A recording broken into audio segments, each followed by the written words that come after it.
पुरी बेलाभूमि रे आ मद दुकान खोलिबाकू अनुमति दियाजिबो नाही। ठीक सेहिपरि पुरी बेलाभूमि सह पुरी पौरांचल रे मद क्याबिन निषिद्ध। सामाजिक धार्मिक सांस्कृतिक दिगकू देखि अबकारी नीति रे एभली परिवर्तन करा जायतिबा कहैछि। तेणे राज्यर अन्य धर्मानुष्ठान अंचल रे भी आउ खोलिबनी मद दुकान। धार्मिक अनुष्ठान 5 किलोमीटर परिधि मध्य मद दुकान न खोलिबाकू राज्य सरकार को निष्पत्ति को स्वागत।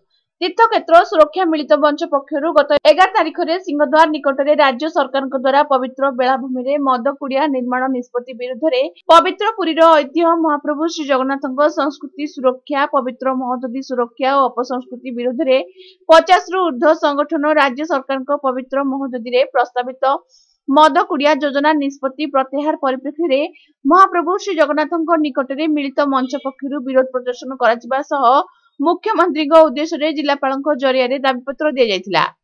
शुक्रवार राज्य सरकार मद कुड़िया निष्पत्ति प्रत्याहार परिप्रेक्षी में महाप्रभु श्री पतित पावन निकट में प्रदीप प्रज्वलन पूर्वक विजय उत्सव पालन और मिठा बंटन पर स्वामी विवेकानंद निकट में प्रदीप प्रज्वलन और महददी कूल दीपदान महददीर पवित्रता आमिष मुक्त बड़दाण्ड और बद मुक्त श्रीक्षेत्र निमंते समूह प्रार्थना करा जायछि।